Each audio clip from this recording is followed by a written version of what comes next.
Hello and welcome to Just Between Us, the podcast with all of the answers, some of the time. We're your hosts. I'm Diana Vickers. And I'm Alice Giddings. Every week, we'll take your calls, hear your stories, and answer your burning questions. And we will be sharing our own experiences because, let's be honest, we've all made some really poor decisions along the way. And that's Just Between Us.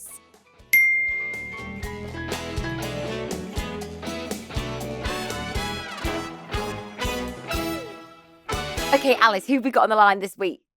We have Sophie, and she has some serious tea to spill. Oh my God, spill the tea. Let's get her on the line. This week's caller's voice has been altered to protect her privacy. Hi, can you hear me? Hey. Hi, Sophie. Hey, Sophie. Hi. How are you doing, love? How are you? I'm doing very good, thank you. How are you? Yeah, We're we're all good. good. Excited to speak to you. Where are you calling from today, Sophie? I'm calling from Lisbon.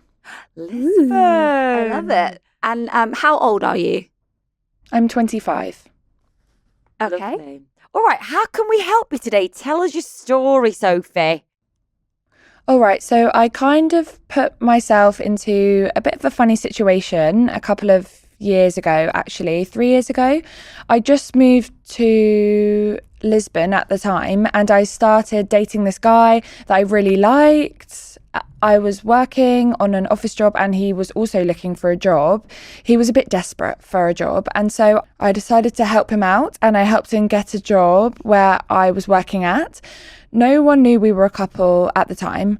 We started essentially dating and working together and living together. On top of that, everything was a bit rushed. And at the beginning, it was very fun. You know, like we were having such a good time. It was our secret. No one knew. It was actually fun to have it as a little bit of a, I don't know, like it made corporate life a little bit more exciting, let's say.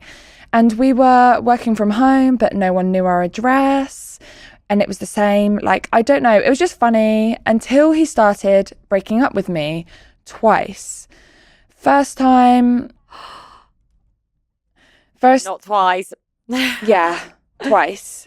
And fun fact, actually, both times it was when we were on holiday on islands. So I have a bit of PTSD from vacationing on islands, let's say. Yeah, never go back there ever again. Absolutely not. Right. Yeah. No more islands with the next boyfriend. God. But yeah, so first time we broke up, it only lasted a week. So then we went back into the office. Everything was normal. The second time he broke up with me, it was actually for good. And this time I started to navigate the situation where we were no longer dating. We were still colleagues and no one knew around us. And at the beginning, it was terrible. Like eventually I got used to it. Now it's been a year and I'm actually dating someone else. I'm doing great, but it's still freaking weird to have the person that broke my heart twice and that actually helped get a job in my workplace. And I have to fake it all because no one knows, you know, like it's a very tricky situation actually. So you're in an office job and you're also an actor full time because that's really hard work. You know what, but I totally empathize with you. There's nothing worse. Whenever I've dated someone and they break my heart, I just pretend that they've disappeared onto a completely other planet and that they don't exist. So you are my queen right now. Wow. Yeah. Wait, so tell us, like, what was his...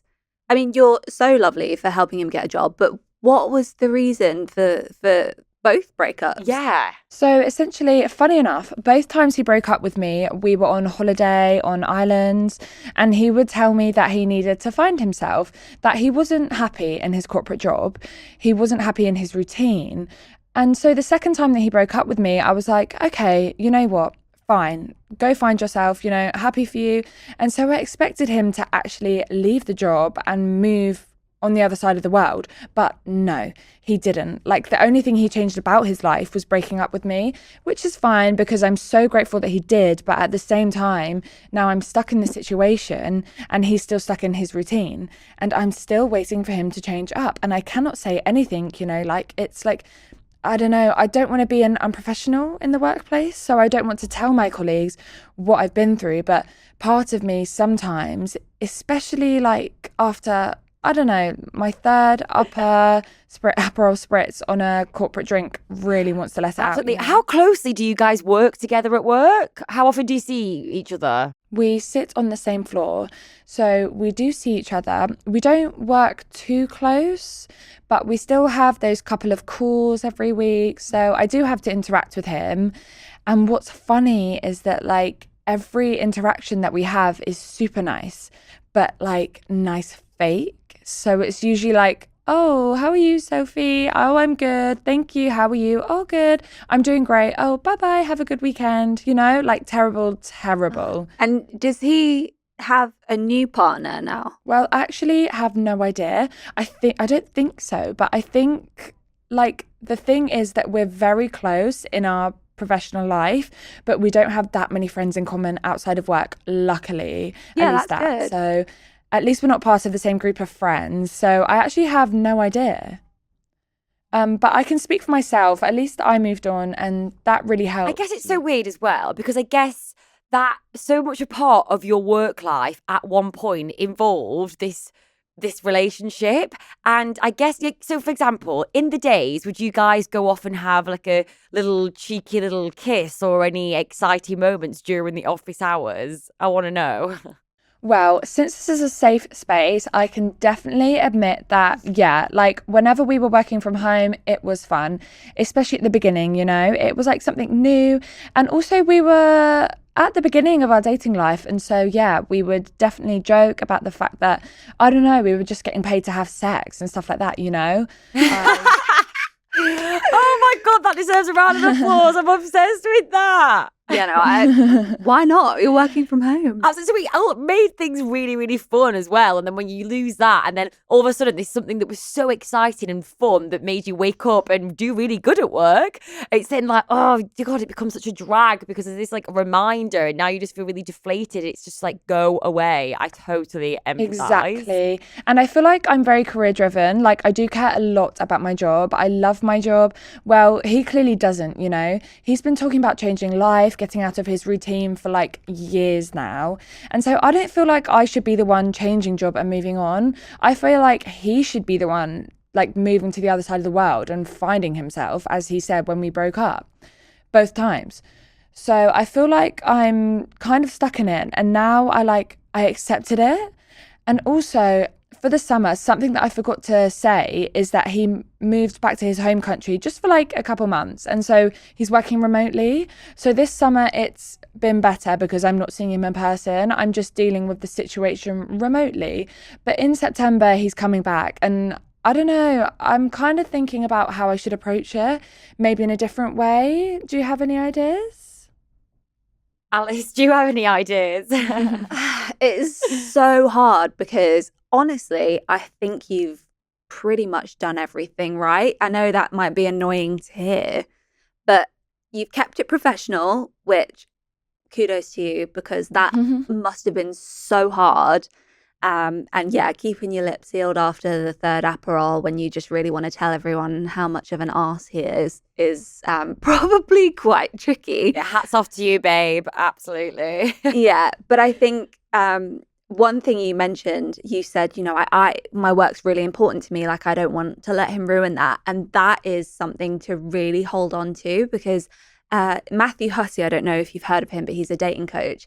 And he says, like, the one important thing is to never let the person who broke up with you destroy your peace. Mm. Like, that is something that's special to you. It was important to you before he came along, and it's important to you after he's been there and is gone. Mm-hmm. So definitely you've done everything right by not letting him, you know, disturb that. Mm-hmm. And you've got into a lovely new relationship. You said you've moved on. So tell me about that. Oh, well, I'm so happy. So I'm dating this guy. At the beginning, it took me a long time to actually accept that I was getting attached to someone new. You know, like I got so hurt from my previous relationship that I was moving slow. But I met this guy, a bit older than me, from Mexico, and he is treating me like I was never treated before. Like, we luckily don't work in the same place. We are not even living together, but I feel loved in a way that I can't even describe. So karma definitely played a good role in this, probably. That's so nice. You know what? I'm so pleased to hear because whenever I get heartbroken, I take forever to get over someone. And I was just really, really worried that you were going to say that you were still really, really heartbroken over him and then showing up to work every day. So I'm so glad to hear that you're with someone who makes you so, so happy. So at least you're not just sort of crying every day over work and desiring someone. no. That would have been awful. So I'm so pleased that your energy is focused on someone else. It's such a positive, or that would be terrible. Yeah. Well, the recipe, like for getting over someone, we say is to delete, block, banish them from your life. Exactly. And you can't do that when you work with someone. It's so hard. One tip I did learn actually was if you ever still sort of have those feelings of frustration towards him, because, you know, when you have to occupy the same space as someone who treated you poorly, like clearly he's not exactly made his intentions. He's not been truthful with his intentions, I think, is what we've discovered here. So you can still have moved on and just think, oh, like that's so frustrating that he wasn't just straight with me. So one thing that is just a little bit silly but might help you to just feel a little bit more over it all is changing his name if you have to communicate the way he pops up on your email or your phone, because it was in Matthew Hussey's book again, he had changed their ex's name to Dunn. Oh, wow. And every time they popped up, then it was just like, Dunn's messaged you. Wow, yeah. And I think just that satisfaction of being like, yeah, I chapter know. closed, Dunn In is that here. box. Yeah. This must be quite a common theme, though, because I guess so many people meet at work. Because it's obviously a common place, isn't it? You have similar interests, you work with each other, you're together all the time. There's obviously going to be a connection. I know that you guys didn't meet at work and you brought him into the situation, but I suppose this is quite a common thing that people have to then, if it doesn't work out, have to be amongst someone. I'm an actor and a podcaster and things, so I never really get tied to the same place. I'm always like, right, I'm off. But is there any way that you can distance yourself within each other's team, or is there any way of that you can do? I mean, not at the moment, but like going back to what you were saying, I do think it is very common in the workplace, especially in big cities where people like move here for work and then they find an office job and they find their partner there. But I still think that it's very taboo to talk about it. Yeah. And so I wish more people talked about it to actually like overcome this whole stigma. Like, that's why I always think, like, will it ever be the right time to open up about this story with my colleagues? Like, can I turn it into a fun thing to say one night, you know? Like, is it better to keep it a secret forever?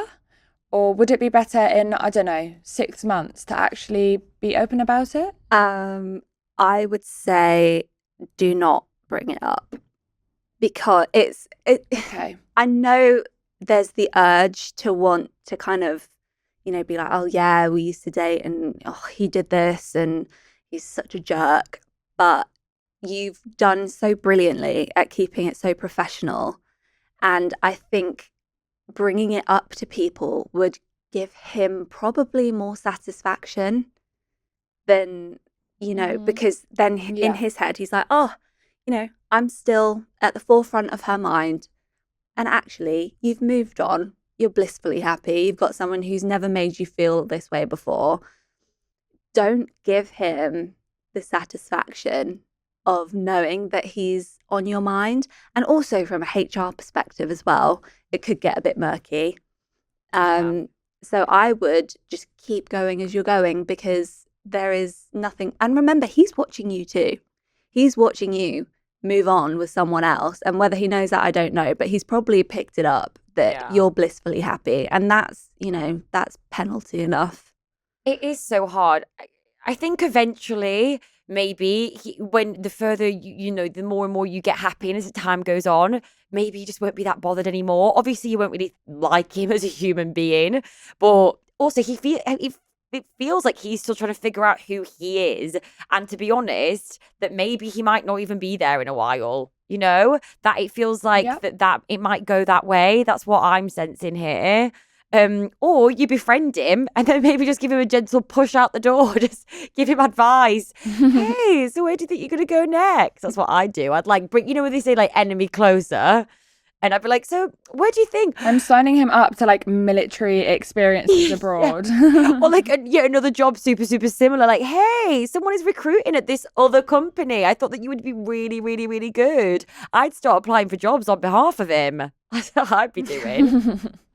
No, I will never help him to get another job in his life. That's for sure. Yeah, absolutely. Yeah. But I know you mentioned obviously he's coming back to the office in September. Mm-hmm. It's going to be hard because he's probably going to be, blabbing about whatever he's been up to. But I think run in your own circle. I assume you've got a couple of co-workers that you're, a bit closer to than others. Keep them close, reframe your working day by, going for lunch with them and just really immersing yourself in the people at your work that you do like, because hopefully there are a few. Yeah, totally. And yes, I would change his name in your phone or on your emails if you can, because that would bring me a lot of satisfaction. So I hope that brings you satisfaction too. But you're doing everything perfectly, essentially. You've taken the high road. And I think if you continue to do that, he's probably going to realize that he messed up anyway, because someone who literally got him a job, helped him when he needed it, was there for him. He ditched them.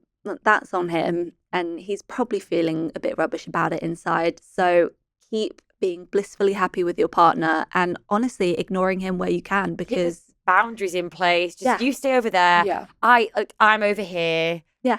And focus on this really gorgeous, fabulous guy he sounds great, babe. Yeah. He does. He is great. No, I'm very grateful about how my life turned out. But yeah, I'll definitely change his name on my phone. That's the first thing I'll do after this call. And yeah, I'll keep essentially doing what I'm doing in the office.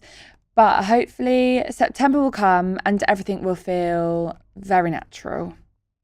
Yeah, and maybe, you could get your handsome man to come and pick you up. For lunch! Oh my God, get a handsome man to pick you up for lunch and make him see.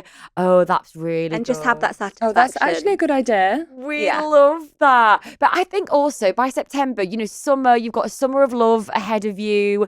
Things will settle. You might even feel different when he comes back as well, especially if you fall more for this gorgeous guy. Then feelings change. You might actually not mind. You just can't...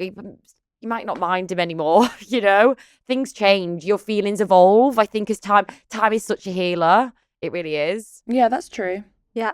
Sophie, would you do us the honour of calling us back in September so we can hear how it goes? Because I think Diana and I are dead keen. I am gagging. Of course. Okay, yeah, I'll totally call when he's back. Give me like maybe 2 or 3 weeks to read the situation, and then I'll call you back and I'll let you know how it's going. Yay! We cannot wait. Sophie, thank you so much for sharing that story with us. It's so juicy. We love it. And we'll speak to you soon. Thank you so much. Keep doing what you're doing. I'm a huge supporter of the podcast. Bye. Oh, thank you. Bye, Sophie. Bye.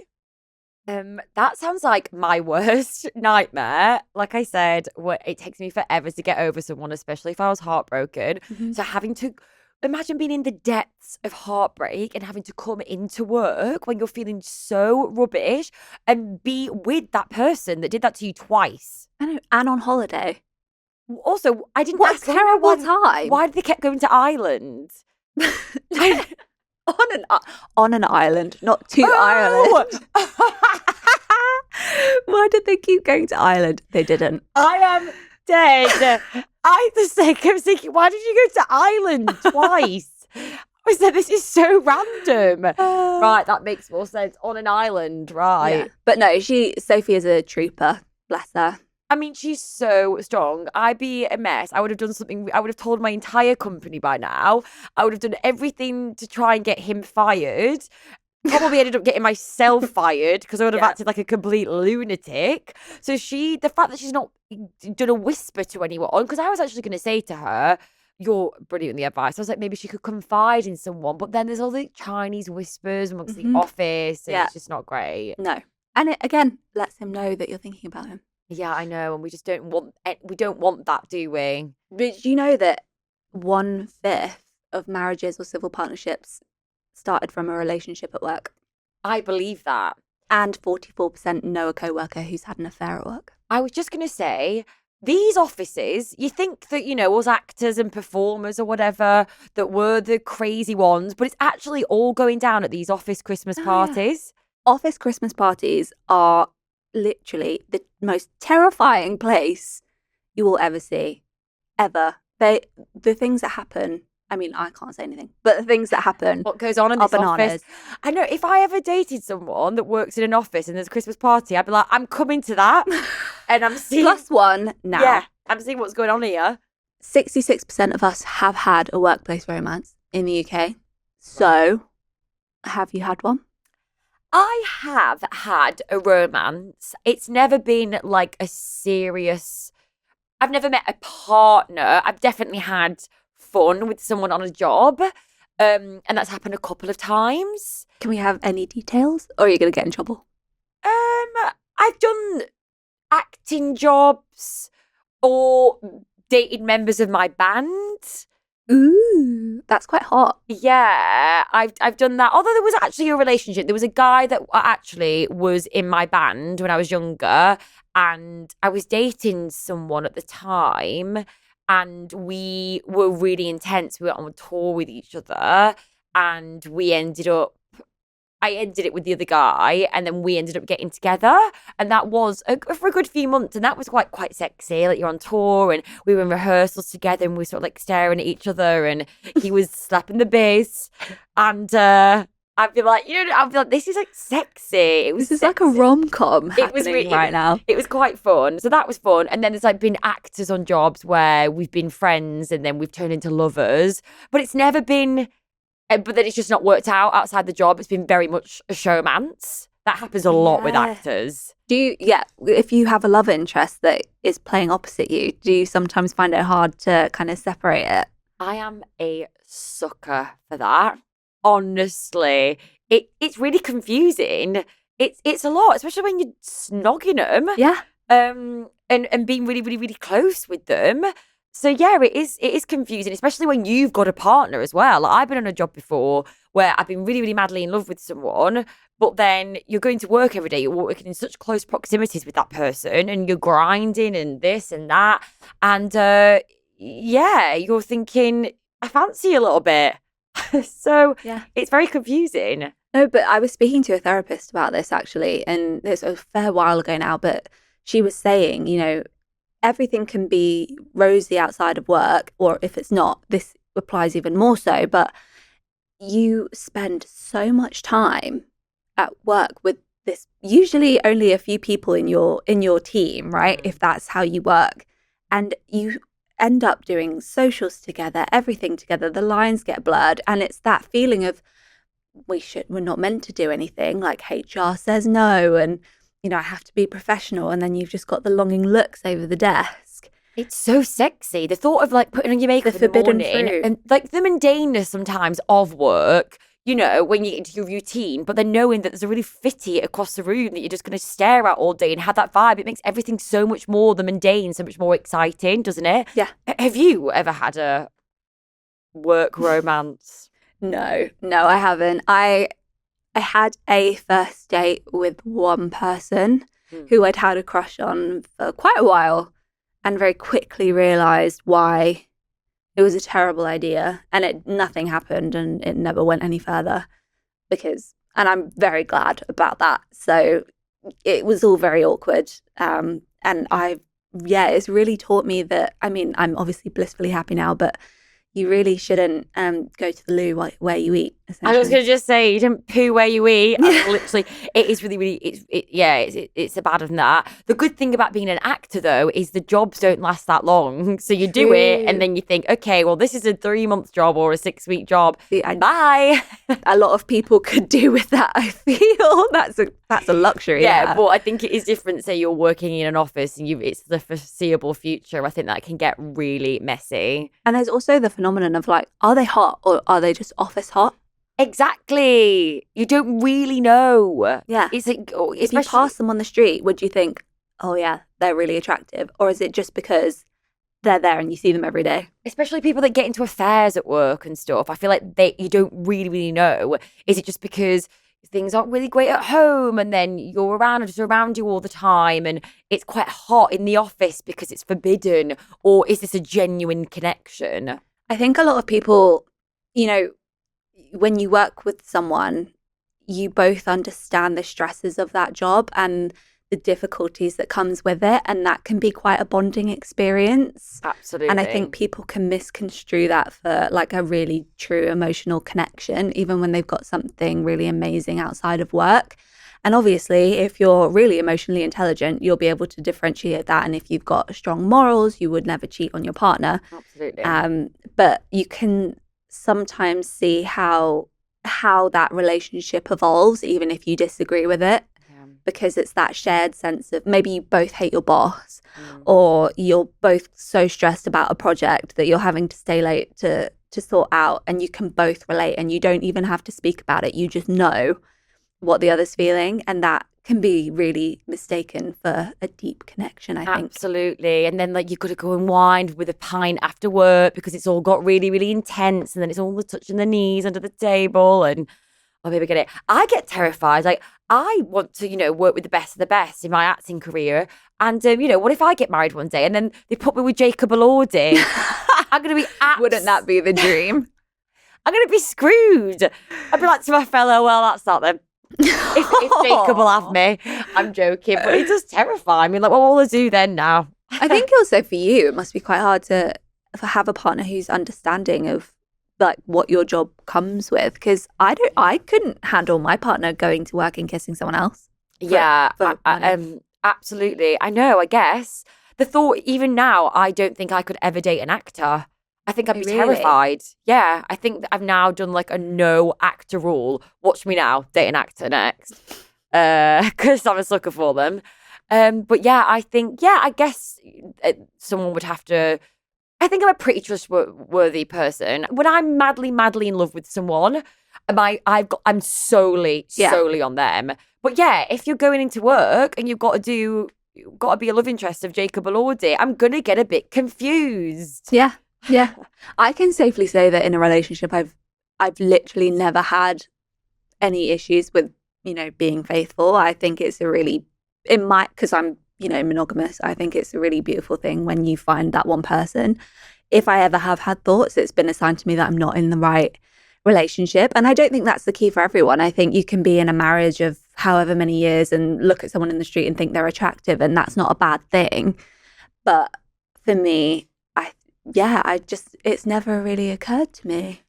No, I get that. I think I'm like that. And when I look back, I've never physically cheated, but I've got myself into a situation before where I was in a long-term relationship and I feel my head was being turned, and it was by older men.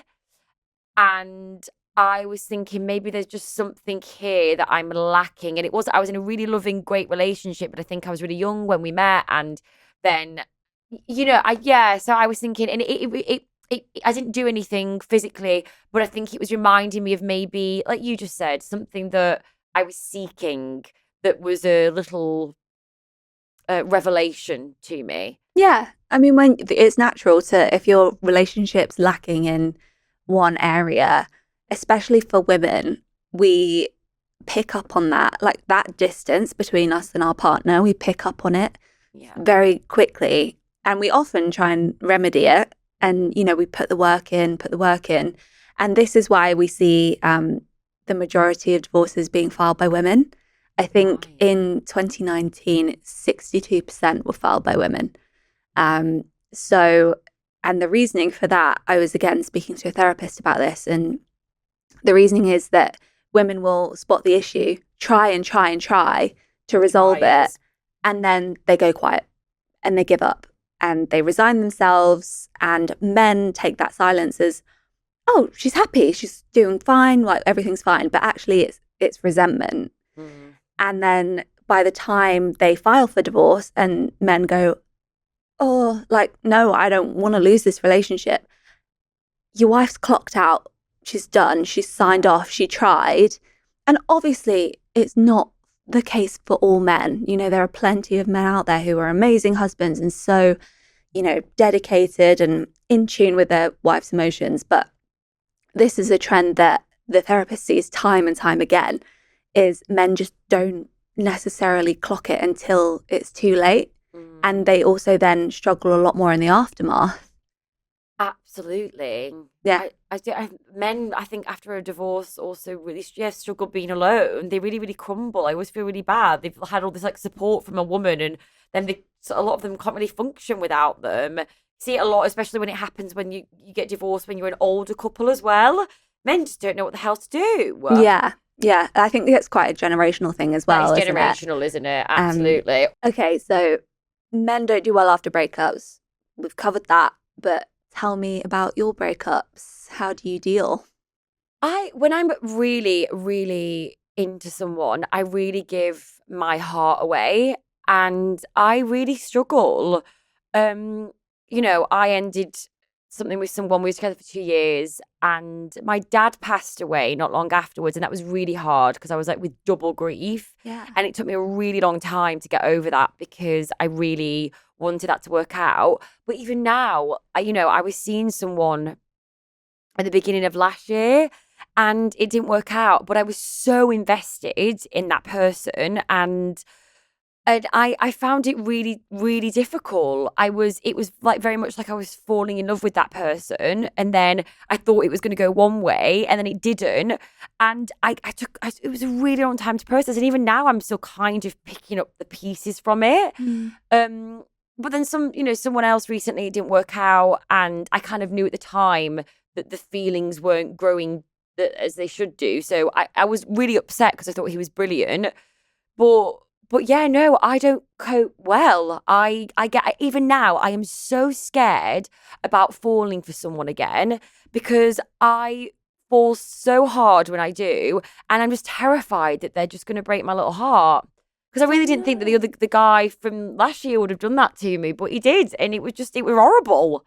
Yeah, I can totally relate. But I mean, you know this already, but what happened in the past isn't a predictor of the future. Absolutely. But then you say, because the fact that you just said then about men find it really hard after breakups, I just think that most of the time that they just go on and they don't really care, and they're quite cold and they make that decision. And normally women, we try, like, I want to try. When I'm in something, I want to go, you know what, I really, really like you. These little things don't matter. I've chosen you. Let's do this. Whereas like men, I feel just go, oh no, this is too hard. I'm out.